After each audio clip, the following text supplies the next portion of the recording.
जरा सोचिए, एक ऐसी दुनिया जहां हर तरफ ज़ॉम्बीज़ ही ज़ॉम्बीज़ हो, कोई सुरक्षित नहीं, कोई बचाने वाला नहीं, बस सर्वाइवल की जंग। अगर आपको एक्शन, थ्रिल और ज़ॉम्बी एडवेंचर पसंद है, तो आपने बिल्कुल सही वीडियो पर क्लिक किया है।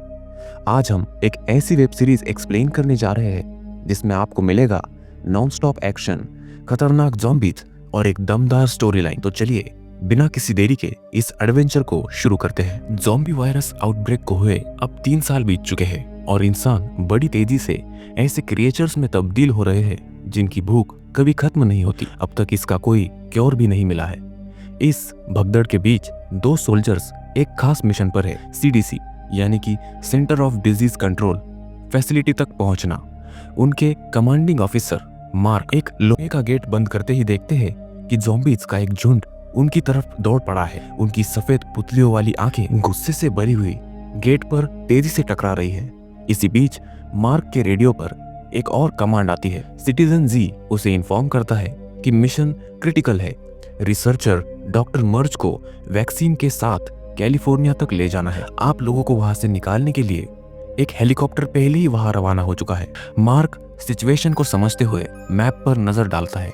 कैलिफोर्निया हजारों मील दूर है, लेकिन एक सोल्जर होने के नाते वो पीछे हटने का सोच भी नहीं सकता। वो अपने यूनिट को प्रिपेयर करता है कि अगर गेट टूटे तो ज़ॉम्बीज़ को कैसे रोका जाए। उधर खुद डॉक्टर मर्ज को रिसर्च फैसिलिटी के अंदर ढूंढने के लिए मार्क चला जाता है। मार्क अब इंस्टीट्यूट के अंदर है डॉक्टर मर्ज को लोकेट करने के लिए, जिनका जिक्र पहले कमांडर ने किया था। ऊपर की 2nd फ्लोर पर बस 2 ज़ॉम्बीज़ हैं, लेकिन वो कोई बड़ा खतरा नहीं बनते। काफी तलाश के बाद मार्क को आखिरकार डॉक्टर मर्ज मिल जाती है, लेकिन वो अभी भी अपने एक्सपेरिमेंट्स में बिजी है। इस क्रिटिकल मोमेंट में 3 डेथ रो प्रिजनर्स को टेबल पर बांध रखा है।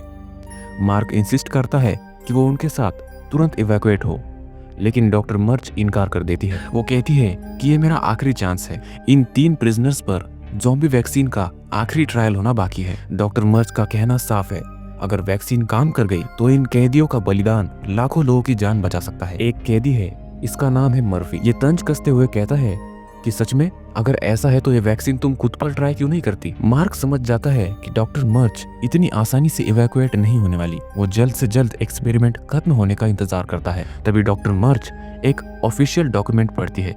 इसमें लिखा है कि ये कैदी मानवता के लिए अपने शरीर का दान करने के लिए खुद तैयार हुए हैं। इसके बाद पहला वॉलंटियर तेजी से ग्रीन ज़ॉम्बी वैक्सीन से इंजेक्ट किया जाता है। वैक्सीन इंजेक्ट करने के 30 सेकंड बाद पहला कैदी तेजी से फड़फड़ाने लगता है। फिर उसके शरीर में से लाइफ साइंस पूरी तरह से निकल जाते हैं और खून तेजी से बहने लगता है। उसे बहुत दर्द हो रहा था।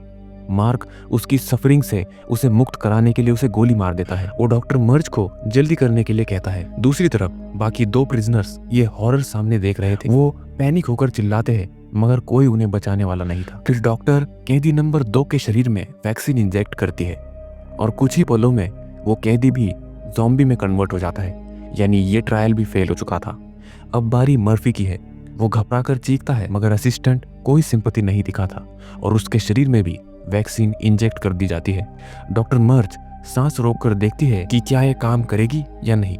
तभी दरवाजे पर जोरदार दस्तक होती है। मार्क मुड़कर देखता है तो उसका एक फेलो सोल्जर ही बाहर खड़ा होता है, लेकिन जैसे ही वो दरवाजा खोलता है, वो सोल्जर पहले ही ज़ॉम्बी में ट्रांसफॉर्म हो चुका है और पास खड़े स्टाफ मेंबर पर झपट पड़ता है।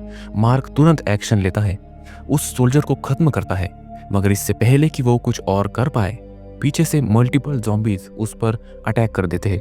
वो तुरंत फायर करता है, ज़ॉम्बीज़ को गिराते हुए पीछे हटाता है। डॉक्टर मर्ज को रेस्क्यू करने के लिए एक चॉपर आ जाता है। मार्क तुरंत दौड़ पड़ता है डॉक्टर मर्ज को हेलीकॉप्टर तक पहुंचाने के लिए, लेकिन तभी मर्फी, जो अब तक सेमी कॉन्शियस था, अचानक हड़बड़ाकर उठता है और मार्क से मदद की गुहार लगाता है। वो कहता है कि प्लीज मुझे भी अपने साथ ले चलो, मुझे पीछे यहाँ मत छोड़ो। लेकिन इस वक्त मार्क के लिए सबसे जरूरी था डॉक्टर मर्ज की सेफ्टी। तभी अचानक वही स्टाफ मेंबर जिस पर पहले हमला हुआ था ज़ॉम्बी में बदल जाता है और सीधे मर्फी पर झपट पड़ता है और उसे बुरी तरह काटता है। मर्फी अब पूरी तरह से रिकवर भी नहीं कर पाता कि और 7 ज़ॉम्बीज़ उस पर टूट पड़ते हैं। दूसरी तरफ मार्क और डॉक्टर मर्ज इसी तरह रूफटॉप स्टेयर्स तक पहुंच जाते हैं। डॉक्टर मर्ज घबराते हुए नोटिस करती है कि मर्फी, जिसे बुरी तरह बाइट किया गया था, वो ज़ॉम्बीज़ में ट्रांसफॉर्म नहीं हुआ। वो वैक्सीन रिसर्च के लिए उनकी आखिरी उम्मीद हो सकता है। ये सुनते ही मार्क एक रिस्की डिसीजन लेता है।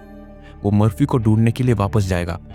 वो डॉक्टर मर्ज से कहता है कि अगर मैं 2 मिनट में वापस नहीं आया तो आप इंतजार मत कीजिएगा, आप यहाँ से चली जाइएगा। रिसर्च फैसिलिटी की दीवारें अब सिर्फ मर्फी की दर्दनाक चीखों से गूंज रही थी।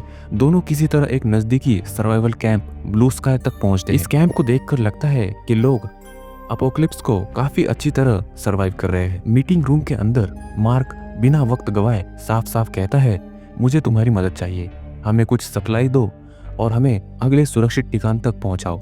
वहाँ हमारा लोग इंतजार कर रहे होंगे और हमें वहां से कैलिफोर्निया निकलना है। कैंप के लीडर जो पहले नेशनल गार्ड का हिस्सा रह चुके थे, चार्ल्स गार्डनेट, मार्क के ऑर्डर्स को मानने में थोड़ी हेजिटेशन दिखाते हैं। आखिरकार अब सरकार का कोई अस्तित्व नहीं रहा। मार्क समझ सकता था कि वो क्या सोच रहे हैं, इसलिए वो कोई घुमा फिराकर बात नहीं करता, बस सीधे सच बताता है। मुझे इस शख्स को कैलिफोर्निया की रिसर्च फैसिलिटी तक पहुंचाना होगा क्योंकि ये आदमी ज़ॉम्बी वायरस वैक्सीन की रिसर्च की आखिरी उम्मीद है।